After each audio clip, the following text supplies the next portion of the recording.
Hi friends, இந்த வீடியோவில் என்ன பார்க்க போகிறோம் அப்படின்னா 11th எக்கனாமிக்ஸில் இருக்கிற 7th யூனிட்டு இந்திய பொருளாதாரம்.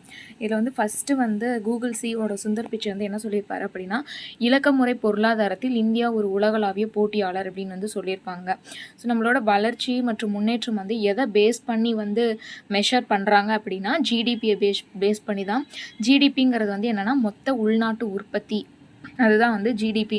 இதில் வந்து மக்களோட எக்கனாமிக்ஸ் ரேட் வந்து எப்படி இருக்குது அப்படிங்கிறத பற்றி தான் வந்து சொல்லியிருப்பாங்களே தவிர அவங்களோட ஹெல்த் வைஸ் வந்து இதில் வந்து மெஷர் பண்ணியிருக்க மாட்றாங்க. அவங்களோட வாழ்க்கை தரம், அதாவது அவங்க எந்த மாதிரி வந்து திங்ஸ் வந்து யூஸ் பண்ணுறாங்க, எவ்வளோ ரிச்சாக இருக்காங்க, அந்த மாதிரி வந்து எக்கனாமிக்ஸ் பேஸ் பண்ணி தான் வந்து இந்த ஜிடிபி வந்து மெஷர் பண்ணணும். ஹெல்த் பேஸ் பண்ணி இருக்காது அப்படின்லாம் வந்து சொல்லியிருப்பாங்க. ஸோ இதில் வந்து 3 மெஷர்மெண்ட் இருக்குது. என்னென்னா ஹெச்டிஐ அப்படிங்கிறது மனிதவள மேம்பாட்டு குறியீடு, பிக்யூஎல்ஐ அப்படிங்கிறது வாழ்க்கை தர குறியீடு, மொத்த நாட்டு மகிழ்ச்சி குறியீடு அப்படிங்கிறது வந்து GNHI அப்படிங்கிறது. ஓகேவா? இதில் வந்து ஹெச்டிஐ அப்படிங்கிறத வந்து பாகிஸ்தானில் இருக்க மஹபூப் உல் ஹக் அப்படிங்கிறவர் தான் வந்து இன்ட்ரடியூஸ் பண்ணியிருப்பார். அதுக்கப்புறம் வந்து இந்திய பொருளாதார நிபுணரான அமர்த்தியா சென் வந்து அதை வந்து கொஞ்சம் வந்து என்ஹான்ஸ் பண்ணியிருப்பார் 1990. அதுக்கப்புறம் பிக்யூஎல்ஐ அப்படிங்கிறத வந்து இன்ட்ரடியூஸ் பண்ணது யாருன்னா மோரிஸ் அப்படிங்கிறவர். இதில் வந்து ஹெச்டிஐ வந்து எந்தெந்த மெஷர்மெண்ட் வந்து இருக்குன்னா வாழ்நாள், கல்வி, அதுக்கப்புறம் வந்து மொத்த நாட்டு உற்பத்தி, அதை பற்றி வந்து சொல்லியிருப்பாங்க. அதுக்கப்புறம் பிக்யூஎல்ஐ அப்படிங்கிறதுல வந்து ஆயுள் காலம், குழந்தைகளுக்கான இறப்பு விகிதம், எழுத்தறிவு, இது 3ஐயும் வந்து மெஷர் பண்ணியிருப்பாங்க. GNHI அப்படிங்கிறது வந்து 1972 பூடானோட 4th மன்னர் ஜிக்மே சிங்கே வான்சுக் அப்படிங்கிறவர் வந்து அவர் வந்து கொண்டு வந்திருப்பார். இதில் வந்து நிலைத்த முன்னேற்றம், சுற்றுச்சூழல் பாதுகாப்பு, கலாச்சார மேம்பாடு, சிறந்த நிர்வாகம் அப்படிங்கிற மெஷர்மெண்ட்டுக்கான குறியீடு தான் வந்து GNHI அப்படிங்கிறது. ஓகேவா? நெக்ஸ்ட்டு வந்து வளர்ச்சியை வந்து 3 நாடுகளாக வந்து பிரிக்கிறாங்க வளர்ச்சி பேஸ் பண்ணி. என்னென்னா வளர்ந்த நாடுகள், வளரும் நாடுகள், பின்தங்கிய நாடுகள் அப்படின்னு சொல்லிட்டு. வளர்ந்த நாடுகள் வந்து USA, Canada, England, France, Japan. வளரும் நாடு வந்து இந்தியா. பின்தங்கிய நாடுகள், அதாவது 3ஆம் உலக நாடுகள் அப்படின்னு அழைக்கப்படுறது வந்து Africa, Bangladesh, Myanmar, Pakistan, Indonesia, இதெல்லாமே. ஓகேவா? ஒரு நிமிஷம். உலக பொருளாதார வரிசையில் வந்து நம்ம வந்து 7வது இடத்துல இருக்கிறோம். உலக பொருளாதார வரிசையில் வந்து 7வது இடத்துல. ஆனால் ஜிடிபியில் வந்து ஏஷியா லெவலில் வந்து 3rd பிளேஸில் வந்து இருக்கும் அப்படின்னு வந்து சொல்லியிருப்பாங்க. ஓகேவா? 2016 வந்து ஒரு 10 கண்ட்ரி இருக்குது. நம்ம வந்து இதில் வந்து 7th பிளேஸில் தான் வந்து இருக்கிறோம். ஓகேவா? நெக்ஸ்ட்டு முன்னேறிய நாடுகளோட இயல்புகள் வந்து என்ன அப்படின்னு வந்து பார்த்தோன்னா, உயர்ந்த நாட்டு வருமான வளர்ச்சி, உயர்ந்த தனிநபர் வருமானம், உயர்ந்த வாழ்க்கை தரம், முழு வேலை வாய்ப்பு இருக்கும். அதுக்கப்புறம் வந்து தொழில்துறையில் வந்து நிறைய வந்து வளர்ந்துருப்பாங்க. உயர் தொழில்நுட்பம் வந்து யூஸ் பண்ணுவாங்க. தொழில் செறிவும் வந்து அதிகமாக இருக்கும். அங்கங்கே வந்து நிறைய தொழிற்சாலைகள், நிறைய வந்து கடை, இந்த மாதிரிலாம் நிறைய வந்து இருக்கும். அதிக நுகர்ச்சி நிலை, நிறைய பேர் அதை யூஸ் பண்ணுவாங்க. அது அதிக நகரமயமாதல் அப்படின்னா வந்து கிராமம் வந்து கம்மியாக தான் இருக்கும், நகரம் தான் வந்து அதிகமாக இருக்கும் அப்படின்றாங்க. சீரிய பொருளாதார வளர்ச்சி, ஒரு கண்டினியூஸான வளர்ச்சி வந்து இருக்கும். ஏறுறது இறங்குறது அப்படி இல்லாமல் ஓரளவுக்கு வந்து கிராஜுவலாக வந்து ஏறிட்டு இருக்கும். அந்த மாதிரி சமூக சமத்துவம், பாலின சமத்துவம், மிக குறைந்த வறுமை நிலை, அந்த மாதிரி இருக்கும். பாலின சமத்துவம், மீது எல்லாத்துலேயும் சமய சமத்துவம், இதெல்லாமே வந்து இருக்கும். குறைந்த ஏழ்மையான பீப்புள் தான் வந்து இருப்பாங்க. அதுக்கப்புறம் அரசியல் நிலைத்தன்மை இருக்கும். ஒரு நல்ல ஆட்சி வந்து நடக்கும். இதெல்லாம் தான் வந்து முன்னேறிய நாடுகளோட இயல்புகளாக வந்து இருக்கும். இந்திய பொருளாதாரத்தோட இயல்புகள்னு பார்த்தோன்னா, இந்தியாவில் வந்து கலப்பு பொருளாதாரம் தான் வந்து ஃபாலோ பண்ணுறாங்க. தனியார் அண்ட் பொதுத்துறை ரெண்டுமே வந்து கம்பைன் பண்ணி வந்து நிறைய ஃபேக்ட்ரிஸ் எல்லாமே ரன் பண்ணுறாங்க. ஓகேவா? அதுக்கப்புறம் வேளாண்மை தான் வந்து முக்கிய தொழிலாகவும் வந்து இருக்குது. இதில் வந்து வேளாண்மை வந்து ஜிடிபியில் வந்து 17% பங்கு வந்து வகிக்குது அப்படின்னு சொல்கிறாங்க. 60% ஆஃப் பீப்புள் வந்து வேளாண்மையை டிபெண்ட் பண்ணி தான் இருக்காங்க அப்படின்றாங்க. வளர்ந்து வரும் சந்தை, அந்நிய நேரடி முதலீடு, அந்நிய நிறுவன முதலீட்டாளர், இதெல்லாம் வந்து கொஞ்சம் கொஞ்சமாக தான் வந்து வளர்ந்து வருது அப்படின்னு வந்து சொல்கிறாங்க. வளர்ந்து வரும் பொருளாதாரத்தில் வந்து மொத்த உள்நாட்டு உற்பத்தி அதாவது ஜிடிபியில் வந்து இந்தியா 7th பிளேஸில் இருக்குது. வாங்கும் சக்தியில் வந்து 3rd பிளேஸில் இருக்குது. அதுக்கப்புறம் G20 இருக்கிற அந்த 20 நாடுகளில் வந்து ஒரு நாடாக வந்து இந்தியா வந்து இருக்குது. G20 இருக்க 20 நாடுகள் என்னென்னு பார்த்தோன்னா அர்ஜென்டினா, ஆஸ்திரேலியா, பிரேசில், கனடா, சீனா, ஐரோப்பா ஒன்றியம், அதுக்கப்புறம் France, Germany, India, Indonesia, Italy, Japan, England, Mexico, Russia, Saudi Arabia, தெற்கு ஆப்பிரிக்கா, தெற்கு கொரியா, துருக்கி, அமெரிக்கா. இது எல்லாமே வந்து G20 நாடுகள். இதில் ஒரு நாடாக வந்து இந்தியாவும் வந்து இருக்குது. வேகமாக வளரும் பொருளாதாரம் 2016 to 17 வந்து இந்தியாவோட ஜிடிபி வந்து 7.1% இருந்தது. இது வந்து சைனாக்கு அடுத்த நிலையில் வந்து இருக்குது அப்படின்னு வந்து சொல்கிறாங்க. அதாவது ஏஷியா லெவலில் வந்து பார்க்கும்போது ஜிடிபியில் வந்து 3rd பிளேஸில் இருக்குது. ஃபஸ்ட்டு வந்து சைனா, செகண்ட் ஜப்பான், 3rd வந்து என்னென்னா இந்தியா தான். ஓகேவா. வேகமாக வளரும் பணிகள் துறை வந்து வேகமாக வளர்ந்துட்டு இருக்குது. தகவல் தொழில்நுட்பம், பிபிஓ இது எல்லாமே வந்து வேகமாக வந்து வளர்ந்துட்டு இருக்குது அப்படின்னு வந்து சொல்கிறாங்க. பேரளவு உள்நாட்டு நுகர்ச்சி நம்ம நாட்டில் வந்து மக்கள் தொகை வந்து ஜாஸ்தியாக இருக்கனால உள்நாட்டு நுகர்ச்சி வந்து ஜாஸ்தியாக இருக்குது அப்படின்றாங்க. நகரப்பகுதியின் விரைவான வளர்ச்சி நகரப்பகுதியோட வளர்ச்சி விரைவாக இருக்குது. ஆனால் அதே சமயம் கிராமப்பகுதியும் கொஞ்சம் நிறையா தான் இருக்குது நம்மள்ட்ட. நிலையான பேரளவு பொருளாதாரம் அப்படின்னா வந்து நம்ம இந்த பொருளாதார நிலை ஓரளவுக்கு நிலையாக இருக்குது அப்படின்றாங்க. ரொம்பவும் ஏறாது, ரொம்பவும் இறங்காது, ஓரளவுக்கு கொஞ்சம் கிராஜுவலாக அப்படி போகுது அப்படின்றாங்க. 2014 to 15 வந்து இந்தியாவோட ஜிடிபி வந்து 7.6% இருந்துச்சு. 16 to 17 வந்து இப்போ 7.1% இருக்குது. கொஞ்சம் முன்ன பின்ன அப்படி தான் வந்து இருக்கே தவிர ரொம்ப குறையிறது ஏறுறது அந்த மாதிரி வந்து இருக்காது அப்படின்றாங்க. மக்கள் தொகை பகுப்பு இதை வந்து பார்க்கும்போது வந்து என்னென்னா மக்கள் தொகை வந்து இருக்க வந்து இன்க்ரீஸ் ஆகிக்கிட்டே தான் இருக்குது. இளைஞர்களோட கவுண்ட் வந்து ரொம்ப ஜாஸ்தியாக இருக்குது மற்ற கண்ட்ரியை கம்பேர் பண்ணும்போது. ஒரு 18 நாடுகள் இருக்குது. அந்த மேற்கு ஆசியாவில் இருக்க ஒரு 18 நாடுகள் இருக்குது. அந்த நாடுகளோட மக்கள் தொகைகளோட கூடுதல் வந்து நம்ம நாட்டில் இருக்கிற இளைஞர்களோட மக்கள் தொகைக்கு வந்து ஈக்குவலாக இருக்குது அப்படின்றாங்க. ஓகேவா. 2011 இளைஞர்கள் மக்கள் தொகை மட்டும் 232 மில்லியனாக இருந்திருக்கு அப்படின்னு சொல்கிறாங்க. அந்த மேற்காசிய நாடுகள் என்னென்னா அர்ஜென்டினா, ஆஸ்திரேலியா, பிரேசில், கனடா, சீனா, ஐரோப்பிய ஒன்றியம், பிரான்ஸு, ஜெர்மனி, சாரி இது வந்து G20 நாடுகள். அந்த மேற்காசிய நாடுகள் வந்து என்னென்னு பார்த்தோன்னா Armenia, Azerbaijan, Bahrain, Cyprus, Georgia, Iraq, Israel, Jordan, Kuwait, Lebanon, Oman, Qatar, Saudi Arabia, பாலஸ்தீனம், சிரியன் அரேபிய குடியரசுகள், துருக்கி, ஐக்கிய அரபு நாடுகள், ஏமன். இப்போ இந்த 18 நாடுகளோட மக்கள் தொகையின் கூடுதல் வந்து இந்தியாவில் இருக்கிற இளைஞர்களோட கவுண்ட்டுக்கு வந்து ஈக்குவலாக இருக்குது. அதாவது 232 மில்லியனாக இருக்குது அப்படின்னு வந்து சொல்கிறாங்க. அதுக்கப்புறம் இந்திய பொருளாதாரத்தோட பலவீனம் வந்து என்னென்னு பார்த்தோன்னா அதிக மக்கள் தொகை தான். நம்ம வந்து சைனாக்கு அடுத்த நிலையில் இருக்குது, செகண்ட் பிளேஸில் இருக்குன்றாங்க. ஆனால் இப்போது இருக்கிற சிச்சுவேஷன் படி வந்து ஃபஸ்ட் இடத்துலேயே இருக்குது. இந்தியாவில் வந்து 1000 பேருக்கு வந்து 1.7% அப்படிங்கிற வீதத்தில் வந்து அந்த இது வந்து மக்கள் தொகை வந்து இன்க்ரீஸ் ஆகிட்டே வருது.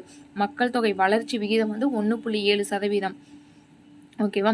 ஒரு வருஷத்துக்கான மக்கள் தொகை அதிகரிப்பு மட்டும் எதுக்கு ஈக்குவலாக இருக்குன்னா ஆஸ்திரேலியாவில் இருக்கிற மொத்த மக்கள் தொகைக்கு வந்து ஈக்குவலாக இருக்குது அப்படிங்கிறாங்க. அதே மாதிரி ஏற்றத்தாழ்வு மற்றும் வறுமையும் வந்து இருக்குது.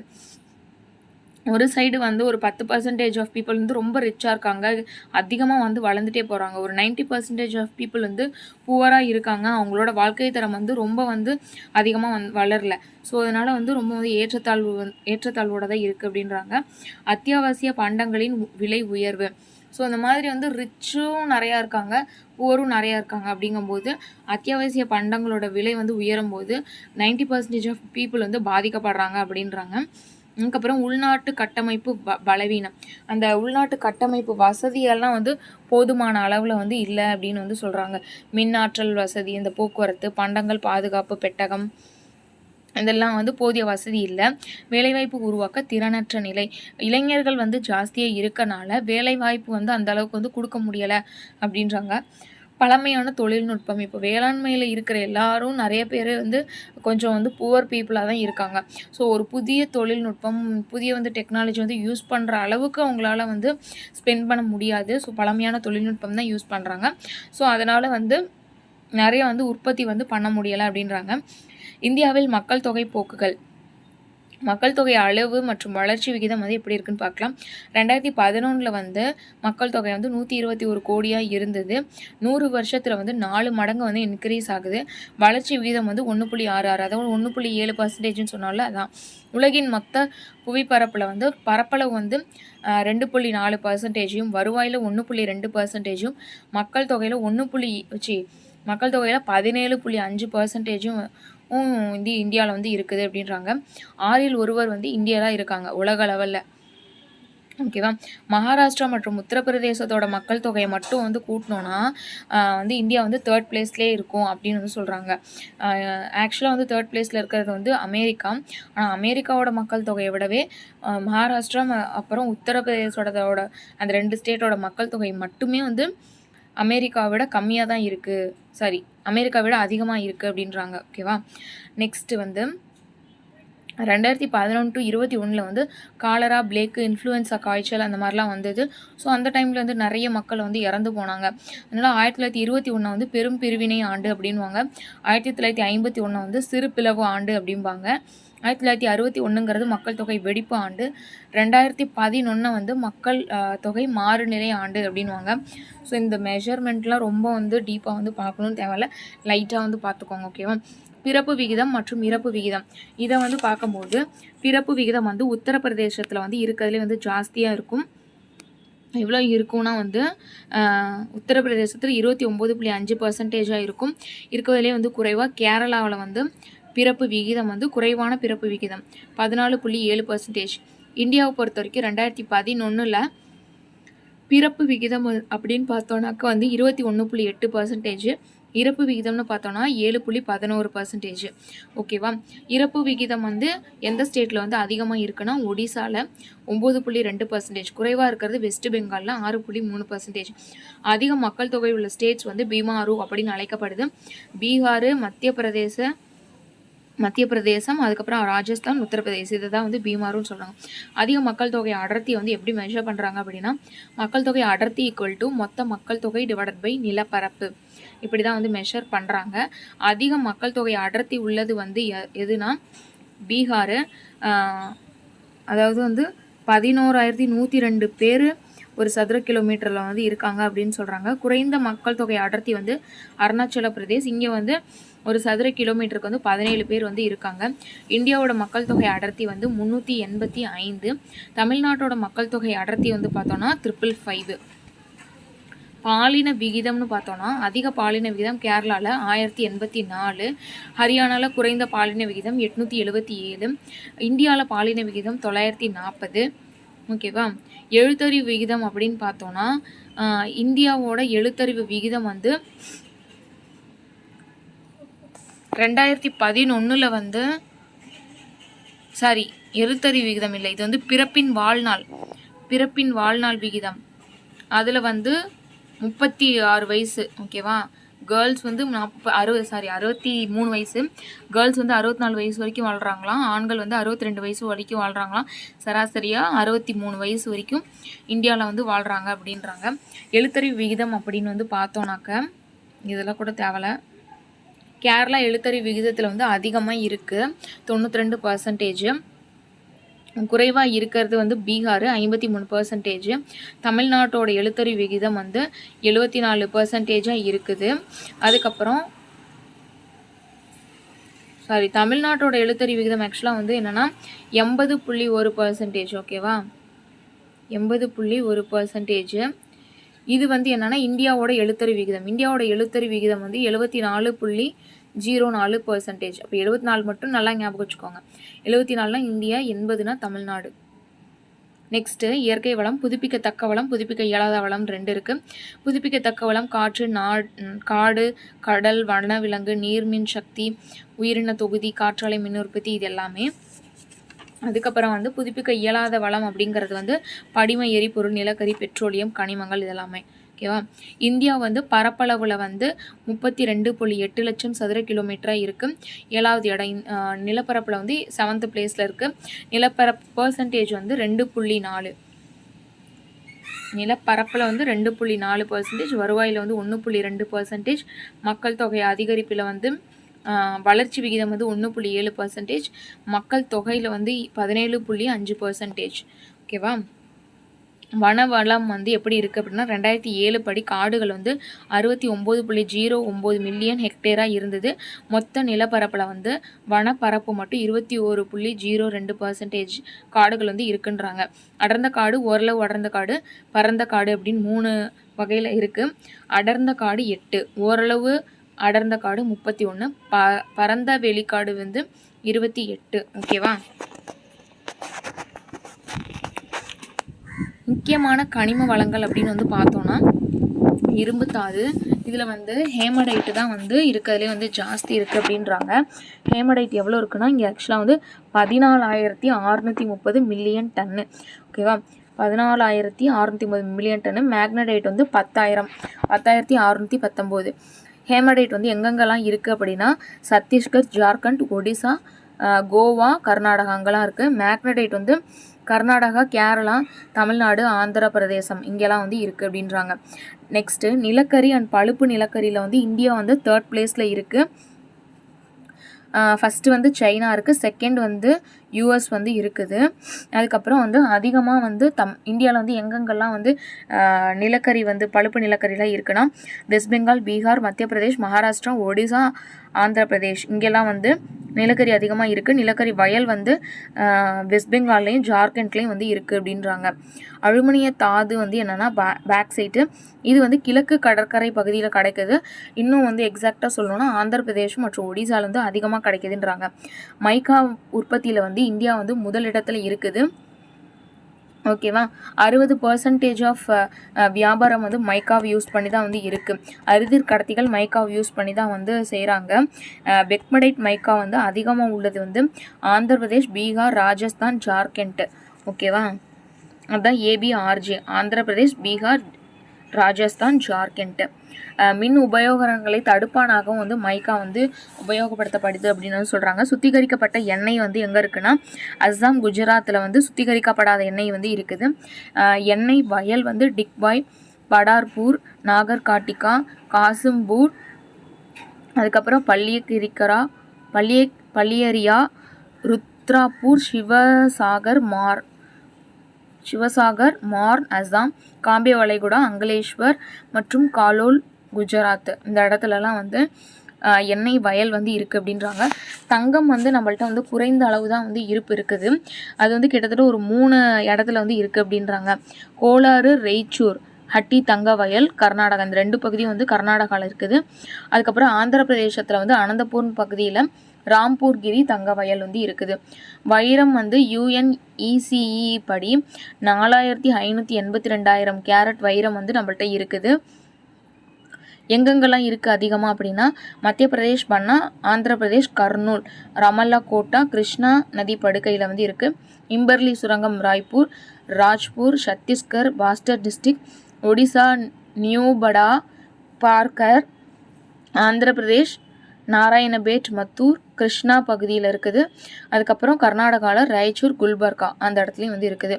கட்டமைப்பு வசதியை பற்றி பார்க்குறோம் அப்படின்னா பொருளாதார கட்டமைப்பு வசதியில் வந்து போக்குவரத்து, அதுக்கப்புறம் வந்து இந்த துறைமுகம் வந்து எப்படி இருக்குது அந்த மாதிரிலாம் வந்து பார்க்க போகிறோம். ஓகேவா. போக்குவரத்து வசதியை பொறுத்த வரைக்கும் உலகின் மிகப்பெரிய சாலை போக்குவரத்து வந்து இந்தியாவில் வந்து இருக்குது. 30 லட்சம் கிலோமீட்டர் நீள அளவுக்கு வந்து சாலைகள் வந்து இருக்குது. ஏசியாவிலே வந்து மிகப்பெரிய இருப்பு பாதையில் வந்து இந்தியாட்ட தான் இருக்குது அப்படின்றாங்க. உலக லெவலில் வந்து 4th பிளேஸில் வந்து இருக்குது. இருப்பு பாதையோட நீளம் வந்து 63,000 கிலோமீட்டர். அதில் வந்து 13,000 கிலோமீட்டர் வந்து மின்மயமாக்கப்பட்டிருக்குங்கிறாங்க. முக்கியமான துறைமுகமான கொல்கத்தா, மும்பை, சென்னை, விசாகப்பட்டினம், கோவா இது எல்லாமே வந்து 90% வந்து கடல்வழி வணிபத்துக்கு வந்து யூஸ் ஆகுது அப்படின்னு வந்து சொல்கிறாங்க. இந்திய ரயில்வேயில் வந்து ஃபஸ்ட்டு வந்து வைஃபை வசதி வந்து ஸ்டார்ட் பண்ணதுன்னா பெங்களூர் ரயில்வேஸில் தான். அதுக்கப்புறம் ஏர் இந்தியாவும் இந்தியன் ஏர்லைன்ஸும் வந்து கம்பைன் பண்ணது எப்போனா 27/8/2007 வந்து கம்பைன் பண்ணாங்க. தேசிய துறைமுக வாரியம் வந்து 2008 வந்து ஸ்டார்ட் பண்ணாங்க. நம்ம வந்து ஆற்றல் வந்து புதுப்பிக்கத்தக்க ஆற்றல், புதுப்பிக்க இயலா ஆற்றல்னு வந்து பிரிப்போம். அது என்னன்னு தெரியும். சமூக கட்டமைப்பில் பொறுத்த வரைக்கும் கல்வி வந்து ஸ்டார்டிங்கில் வந்து இந்தியாவில் வந்து குருகுல கல்வி தான் வந்து இருந்தது.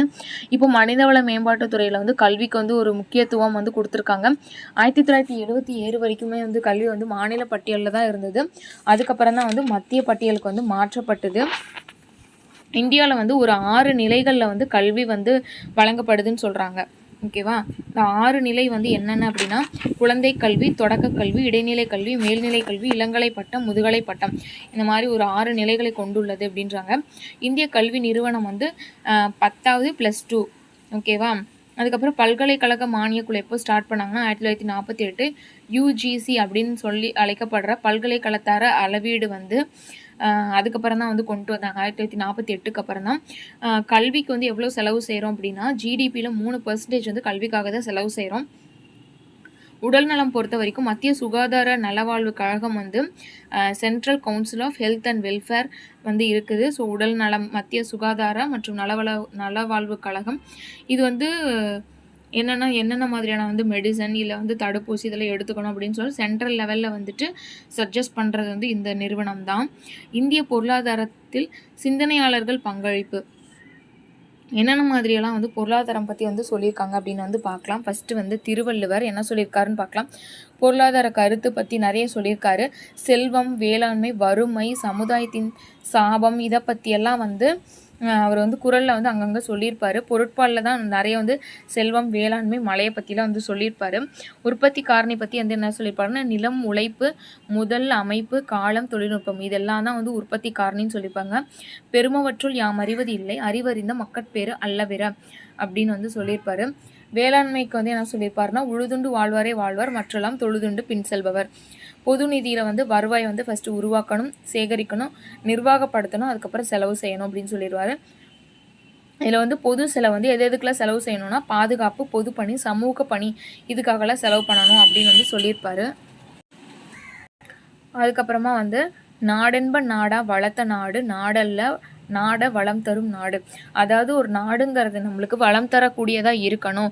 வளமே தரலை அப்படின்னா அது ஒரு நாடே கிடையாது அப்படின்ற மாதிரி வந்து சொல்லியிருப்பார். இது வந்து 739 வந்து வெளிநாட்டு உதவிகள் பற்றி வந்து சொல்லியிருப்பார். என்ன சொல்லியிருப்பாருன்னா வெளிநாட்டு உதவிகள் கோடும் நாடுகள் வந்து நாடுகளே கிடையாது, நம்ம நாட்டிலே வந்து இயற்கையான வளமே வந்து இருக்கணும் அப்படின்லாம் வந்து சொல்லியிருப்பார். வறுமை மற்றும் பிச்சை எடுத்தல் பற்றி என்ன சொல்லியிருப்பார் அப்படின்னா வறுமை கோட்டிற்கு கீழ் உள்ளதை பற்றி பசு கொடுமையிலிருந்து விடுதலை அடைதல் தான் வந்து உண்மையான வந்து சுதந்திரம் அப்படின்னு சொல்லியிருப்பார். செல்வம் பற்றி வந்து என்னென்னா செல்வம் வந்து வாழ்வதற்கான வழி மட்டும்தான், அது வந்து ஒரு இலக்கு கிடையாது அப்படின்னு இருப்பார். நலம் பேணும் அரசு வந்து என்னென்னலாம் வந்து மக்களுக்கு கொடுக்கணும் அப்படின்னா நோய் நொடியற்ற ஆரோக்கியமான மக்கள், பெருஞ்செல்வம், நல்ல விளைச்சல், வளம் மற்றும் மகிழ்ச்சி, மக்களுக்கு முழு பாதுகாப்பு இதெல்லாம் கொடுக்குற அரசு தான் வந்து ஒரு நல்ல அரசு அப்படின்னு சொல்லியிருப்பார். காந்தி வந்து பொருளாதாரத்தை பற்றி என்ன சொல்லுவார் அப்படின்னா பொருளாதார நன்னெறியை வந்து அடிப்படையாக வந்து பொருளாதாரம் வந்து நன்னெறியை அடிப்படையாக கொண்டு இருக்கணும் அப்படின்னு வந்து சொல்லியிருப்பார். 1921 வந்து தனியாருக்கு வந்து இம்பார்ட்டன்ஸ் வந்து கொடுத்துருப்பாங்க. அப்போ வந்து தார்மீக ஒழுக்க நெறி வந்து பொருளாதாரத்தில் ஃபாலோ பண்ணணும். பொருளாதாரத்தை அதாவது தார்மீக ஒழுக்கத்தை வந்து ஃபாலோ பண்ணாத பொருளாதாரம் ஒரு பொருளாதாரமே கிடையாது அப்படின்னு இருப்பார். கிராம குடியரசு, இயந்திரங்கள், தொழில்மயமாக்கல், உற்பத்தி பரவலாக்கம், கிராம சர்வோதயா, உடல் உழைப்பு, அறக்கட்டளை கோட்பாடு, உணவு பிரச்சனை, மக்கள் தொகை, மதுவிலக்கு இது எல்லாத்துக்குமே வந்து விளக்கம் வந்து சொல்லியிருப்பார். ஓகேவா? நெக்ஸ்ட்டு வந்து நேரு வந்து என்ன சொல்லியிருப்பார் அப்படின்னா இவர் வந்து நவீன இந்தியாவை கட்டமைத்த சிற்பி. இவர் வந்து ஜனநாயகம் மற்றும் மத சார்பின்மை, திட்டமிடுதல் இதுக்கெல்லாம் இம்பார்ட்டன்ஸ் கொடுத்துருப்பாரு. 1956 வந்து மே 2 மேல வந்து செகண்ட் 5ஆண்டு திட்டம் வந்து கொண்டு வந்திருப்பாங்க. அதில் வந்து IIT போன்ற தொழில்நுட்பங்களுக்கெல்லாம் வந்து இம்பார்ட்டன்ஸ் வந்து கொடுத்துருப்பாரு. இவர் வந்து 1964 வந்து இறந்திருப்பார். ஓகேவா? சமதர்மத்துக்கும் அதாவது ஜனநாயகம், மதச்சார்பின்மை, திட்டமிடுதல், சமதர்மம் இது 3க்கும் இம்பார்ட்டன்ஸ் கொடுத்துருப்பாரு. சமதர்மம் பற்றி வந்து என்ன சொல்லியிருப்பாரு இல்லை சமதர்மம் ரிலேட்டட் தேசிய வளர்ச்சி கழகம் வந்து ஸ்டார்ட் பண்ணியிருப்பாங்க. ஓகேவா? நெக்ஸ்ட்டு BR அம்பேத்கர் வந்து அவரோட காலம் 1891 டு 1956. 1915 வந்து கொலம்பியா யூனிவர்சிட்டியில் வந்து முதுகலை பட்டம் வந்து பெற்றிருப்பார். அது வந்து எதை பேஸ் பண்ணினா இந்தியாவின் தேசிய பங்கீடு மற்றும் வரலாறு பற்றிய பகுப்பாய்வு ஆய்வறிக்கைக்காக அவருக்கு வந்து கொலம்பியா யூனிவர்சிட்டி வந்து அந்த முதுகலை பட்டம் வந்து கொடுத்துருப்பாங்க. நெக்ஸ்ட்டு 1921 பிரிட்டிஷ் இந்தியாவில் வந்து எம்எஸ்சி பட்டம் வந்து பெற்றிருப்பார். 1923 வந்து ரூபாயின் பிரச்சனை அப்படிங்கிற ஒரு கட்டுரைக்காக லண்டன் பொருளாதாரம் அதை ஏற்றுக்கிட்டு டிஎஸ்சி பட்டம் வந்து அளிக்கும். அதுக்கப்புறமா வந்து இந்த ஆர்பிஐ ஸ்டார்ட் பண்ணாங்க இல்லையா, அது எதை பேஸ் பண்ணி ஸ்டார்ட் பண்ணாங்க அப்படின்னா இந்த ரூபாயின் பிரச்சனை அப்படின்னு இருக்குதுல, இந்த கட்டுரையை பேஸ் பண்ணி தான் வந்து ஸ்டார்ட் பண்ணியிருப்பாங்க. நிதி பொருளாதாரத்தில் வந்து ஒரு 3 வகையாக வந்து சொல்கிறாங்க. 1913 to 23 வந்து மகாநிதி பெருக்கம் அப்படின்றாங்க. ஒப்படைப்பு வரவு செலவு திட்டம் வந்து 1871 to 72 மற்றும் 76 to 77. ஒதுக்கீடு வரவு செலவுங்கிறது 77 to 78 மற்றும் 81 to 82. அதுக்கப்புறமா வருவாய் பங்கீடு வரவு செலவு திட்டம்ங்கிறது வந்து 82 to 83, 90 to 91. வேளாண்மை பொருளாதாரம் வந்து என்னன்னா 1918 வந்து இந்தியா வந்து குறைந்த நில உடைமை மற்றும் தீர்வுகள் வந்து கொண்டிருந்தது அப்படின்னு வந்து சொல்கிறாங்க. அதுக்கப்புறமேட்டு தான் வந்து கொஞ்சம் கொஞ்சமாக வந்து வளர ஆரம்பிச்சது அப்படின்றாங்க. நிதி பொருளாதாரத்தை பொறுத்த வரைக்கும் வந்து ஜாதி வந்து ஒரு பெரிய வந்து தடையாக இருக்குது அப்படின்னு வந்து சொல்கிறாரு. சமதர்ம பொருளாதாரத்தை வந்து கொண்டு வரணும். கட்டாய காப்பீடு வந்து அரசு வந்து கொடுக்கணும் வணிகத்துக்கெலாம். ஸோ அது மூலமாக தான் வந்து சமதர்ம பொருளாதாரத்தை வந்து கொண்டு வர முடியுன்றாரு. ஜேசி குமரப்பா வந்து காந்திய பொருளாதார சிந்தனைக்கு வந்து இம்பார்ட்டன்ஸ் வந்து கொடுத்துருப்பாரு. காந்திய பொருளாதாரத்துக்கு வந்து ஊக்குவிச்சவர் வந்து யாருன்னா ஜேசி குமரப்பா தான்.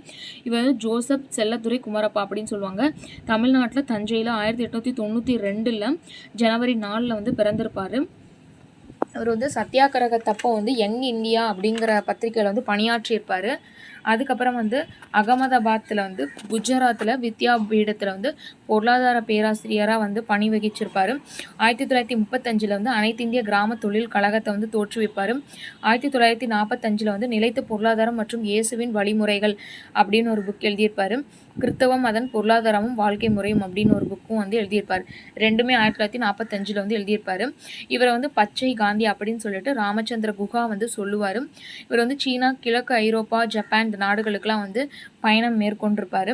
அதுக்கப்புறம் VKRV ராவ் வந்து என்னன்னா இந்தியாவின் பொருளாதாரம் மற்றும் வளர்ச்சி அது ரிலேட்டடாக வந்து சொல்லியிருப்பார். இந்தியாவில் வந்து வருமான வரி விதிப்பு பற்றியும் வந்து இவர் வந்து பேசியிருப்பார். தலைச்சிறந்த பொருளாதார அறிஞர்களில் வந்து DR காட்கில், CN வாக்கில், அவங்களில் வந்து ரொம்ப இம்பார்ட்டன்ட் ஆனவர் யாருன்னா VKRV ராவ் தான் அப்படின்னு சொல்லிட்டு PR பிராமானந்தா அவர் வந்து தெரிவிச்சிருப்பார். இவர் வந்து ஒரு 3 முக்கிய கருத்துக்கள் வந்து சொல்லியிருப்பார். தேசிய வருமானம், உணவு ஊட்டச்சத்து, பண்டங்களின் பகிர்வு, வேலைவாய்ப்பு மற்றும் தொழில் பகிர்வு, இதை பற்றியெல்லாம் வந்து சொல்லியிருப்பார். இந்த VKRV ராவ் அப்படிங்கிறவர் வந்து யாருன்னா கீன்ஸினோட பெஸ்ட் மாணவர் அப்படின்னு சொல்லிட்டு HW சிங்கர் வந்து சொல்லியிருப்பார். தேசிய வருமானம் மற்றும் கணக்கீட்டு முறை பற்றி இவர் வந்து சொல்லியிருப்பார். இவர் வந்து என்னென்னா கீன்ஸின் JMஇன் மாணவர் மட்டும் இல்லாமல் கோலின் கிளார்க்கோட உடன் பணியாற்றியவரும் கூட அப்படின்னு வந்து சொல்லியிருப்பாங்க. இவர் வந்து இந்த தேசிய வருமானம் மற்றும் கணக்கீட்டு முறையில் வந்து என்ன சொல்லியிருப்பாருன்னா, வளரும் நாடுகள் முன்னேறி கொண்டிருக்கும் பொருளாதாரத்தில் முதலீடு, சேமிப்பு, பெருக்கி ஆய்வு செய்யணும். அதுக்கப்புறம் வந்து வளர்ச்சி குன்றிய நாடுகள் வந்து தொழில்மயமாக்கலில் வந்து இம்பார்ட்டன்ஸ் கொடுத்து அதை வந்து முன்னேற்றணும் அப்படின்னு வந்து சொல்லியிருப்பாரு. முழு வேலைவாய்ப்பும் பொருளாதார முன்னேற்றமும் அப்படின்னு ஒரு கட்டுரை வந்து எழுதியிருப்பார். முழு வேலைவாய்ப்பு கொடுத்தால் ஒழிய நம்ம பொருளாதாரத்தில் வந்து முன்னேற முடியாது அப்படின்னு சொல்லிட்டு VK ராவ் வந்து சொல்லியிருப்பார்.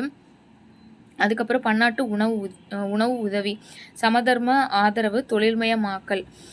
இவர் வந்து என்னென்னா இந்திய பொருளியல் வாழ்வில் என்ன தவறு அப்படின்னு சொல்லிட்டு ஒரு புக்கை வந்து 1938 வந்து வெளியிட்டிருப்பார். முறையற்ற நிலை உடைமை, குறைந்த நீர்ப்பாசனம், அதிகமான தொழில்துறை இல்லாமல் இருக்கிறது, முதலீடின்மை, தங்க உடைமை வந்து இல்லாமல் இருக்கிறது, கிராம தொகுதி முதலீடு, வருமானம் பெருக்கி. ஸோ இதெல்லாம் வந்து இல்லாமல் இருக்கிறதுனால தான் பன்னாட்டில் வந்து மற்ற கண்ட்ரியில் வந்து நம்ம வந்து உணவுக்காக கூட வந்து உதவி கேட்டுட்டு நின்றுட்டுருக்கோம் அப்படின்ற மாதிரி வந்து சொல்லியிருப்பார். 1938 வந்து இந்திய பொருளியல் வாழ்வில் என்ன தவறுன்ற புக்கும், முன்னேற்றம் அடையாத நாடுகளின் முதலீடு, வருமானம் மற்றும் பெருக்கி அப்படிங்கிற புக்கும் 1952 வந்து இவர் வந்து எழுதியிருப்பார். நிறுவன கட்டமைப்பாளர் 3 ஆராய்ச்சி நிறுவனங்கள் வந்து இவர் வந்து உருவாக்கியிருக்காரு டெல்லி மற்றும் பெங்களூரில். ஓகேவா? அதுக்கப்புறம் அமர்த்தியா சென்குமார், இவர் வந்து இந்தியாவோட பொருளாதார நிபுணர். இவர் வந்து 1988 வந்து நோபல் பரிசு வந்து பெற்றிருப்பாரு. வறுமை மற்றும் பஞ்சத்தை பற்றி வந்து பேசியிருப்பாரு. 1981 வரு வறுமை மற்றும் உரிமை மற்றும் இழப்பு அப்படிங்கிற புக்கை வந்து எழுதியிருப்பாரு. வறுமை மற்றும் சமத்துவமின்மை, வருமான பகிர்வு வந்து இல்லை, திறன் பற்றிய கருத்தை வந்து தெரிவிச்சிருப்பாரு.